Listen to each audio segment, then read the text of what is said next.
G'day everyone, welcome back to Clunie Garage. On today's episode, we show you the best suspension mods for your Commodore. Alright, well whilst everyone looks at putting more power into their Commodore to go faster, one of the best things you can do is upgrading the suspension. We've done suspension mods to our VE and our VF Commodores, and we're getting in excess of 5-second faster lap times purely with our suspension upgrades. So it's going to cost you a lot of money to throw power at a car to shave off 5 seconds. Let's get stuck into the mods right now. Alright, but before we get into the mods, let's take you through our journey with this car. So this is a 2010 VE Commodore Ute that we've had for about 18 months now. And we've done at least half dozen track days at Wakefield on it. And the first thing we did due to the existing factory suspension was we threw some upgraded heavy duty springs and shocks in it. So a bit of a look at what we're talking about here. These are the originals in the middle. And that's probably the standard looking shock that you'd get in a VE Commodore.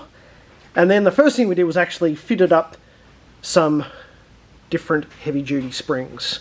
And there's one on the rear just to show you the difference.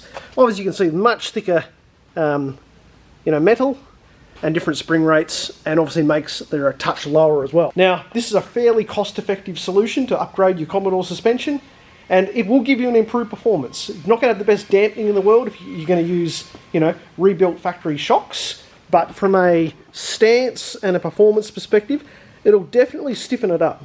So we did this to start with, and went out on our first track day, and it was okay. And for the budget-minded track enthusiast, or if you just want to spend a little bit of money on your Commodore, get a bit more handling, this is a very good option. So the types of brands that will give you heavy duty springs and aftermarket shocks, you can look at Pedders, you can look at Lovels, they're the ones that we had. SSL and Kings are the ones that come to mind. And yeah, we've had personal experience with the Kings. So they were actually okay. Cost effective, and they do the job, so check them out. So if you've already upgraded the springs and shocks in your car, or if you want to jump a step and get the next level of performance, go with something like a coilover. So coilover is an integrated design of the shock and the actual spring itself into the one unit, but it offers a lot more flexibility and adjustment over the top of a standard spring and strut that pretty much you're set with the spring rates and the dampening that comes standard with those. Coilovers allows you to adjust both the height of the spring and its distance, so you can actually get some lowering in the car, but you can actually change the dampening rates, which means you can go from soft conditions all the way up to full hard. And magic spot that we found is somewhere in the middle. We've gone with, this is a Coney example of another car, actually not for Commodore, but it's used for illustrative purposes. We've got personal experience with the BC Racing coilovers. They've served us very well in a track use. They've got an external reservoir on them. We've got MCA Race Reds in the VF Commodore, our race car, and they're exquisite. They're very good. They're a little bit pricey, but they're well worth it. And we've seen different reviews and experience also with things like the Pedders at the sort of mid-range and XYZs, and if you really game the old max peating rod. So again, if you want your car to drive around on a Friday night and look nice and low and adjust it, they might be an option for you. If you're going out for the track, not so much. One of the most underrated elements of upgrading your suspension in your Commodore are the bushes, both front and rear. And they come in a variety of different designs and componentry. SuperPro, Nolethane, Pedders are the main sort of manufacturers. And the big thing about this is that you can go and spend all your money on your coilovers, your upgraded swings and springs.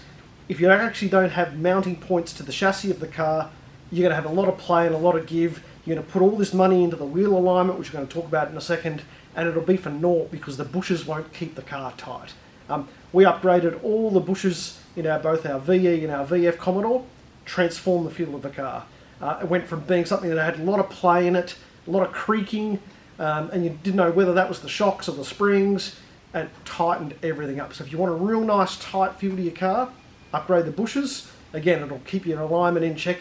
The other big thing is that when you're taking out your bushes, don't do what we did, and we crushed the ABS sensors in our rear subframe, and our ABS stopped working. So that's not a bit of a trick for young players when you're doing the rear bushes. One of the next big modifications you can do is look at different sway bars. Now, sway bars are a little bit of a controversial subject. A lot of people go big, heavy sway bars and set them to full hard. They wonder why their car skates around the track and doesn't get fast times. The big thing about a sway bar is to make sure it's actually working effectively and making sure that your actual connecting rods that actually connect your sway bar to your shocks, they're actually connected, or they're not cracked, or they're not warped. That's the key thing. The other key thing is making sure that the sway bars are the appropriate size for your car. So this is an interesting conundrum, because when you buy MCA coilovers, they recommend not to go with a bigger or an aftermarket sway bar. They recommend to stay with the standard sway bar. Whereas you read a lot of online forums, and when people go and take big heavy cars like this out to the track, they talk about putting big heavier front sway bars on and setting them to full soft, or, and that fixes understeer apparently. That's what some people say. Well, the other thing is, you put a lighter sway bar on the rear and make it more lively, and so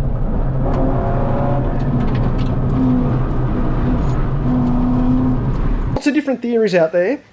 The theory that we've picked up after all the track days we've done is that we're still running the standard sway bars, and we think there are other elements of our suspension to get right first, and chassis tuning and some alignment, which we'll talk about, rather than muck around with sway bars.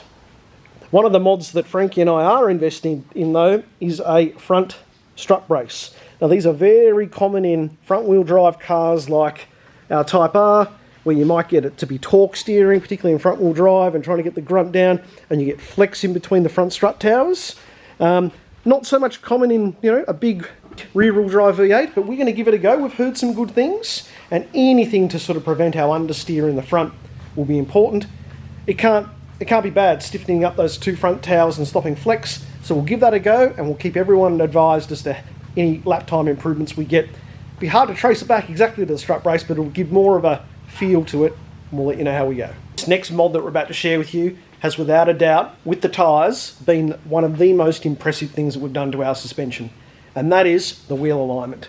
So a lot of people think, if that's at the front of the car just here, a lot of people think you've got to go a ton of negative camber and look like the guys on a Friday night, and that's all you need to do. And negative camber is important, particularly on high-speed cornering tracks where you'll start to use the rest of the tread pattern of the car, the tyre, in situations where you're constantly turning around. You want to maximise the contact patch as the car is rolling. But the other big thing is toe. Now, toe, from what we're reading and what we're understanding and the settings we've done, you can either go toe in or toe out. And we've started to go with a little bit of toe out. And we've done that. We've done a little bit of research, talked to a few other guys going to the track. Toeing out reduces understeer and also helps our initial turn in as well, and starts to help the car to rotate. Might start to induce a little bit of oversteer, but that's probably the least of our worries with a big heavy car, and we can control oversteer. But our big thing is to reduce the understeer and help on turn in. And so far, this sort of wheel alignment technique has worked. So as I mentioned, we're running probably about -4 degrees camber on the front of our VF and about 2 on the VE, and we're just running a slight amount of toe out, and we'll just work out whether that's enough when we hit our next couple of track days. One wheel alignment setting that we haven't got any experience doing, and we're keen to hear from you in the comments, is around the caster, around that pivot angle of the strut. So let us know what sort of experience you've had. We haven't got any experience adjusting the caster, just camber and toe at the moment. So yeah, let us know in the comments. The best suspension in the world is for naught if you don't have the rubber and the grip and the tyre pressures. So this is a bit of a stash of some of our semi-slicks. And again, without a doubt, the best thing we've done to improve our suspension handling, couple that with the right rubber. So going a really soft tyre that heats up quickly, a semi-slick preferably, so you don't have big tread blocks and losing contact patch with the ground.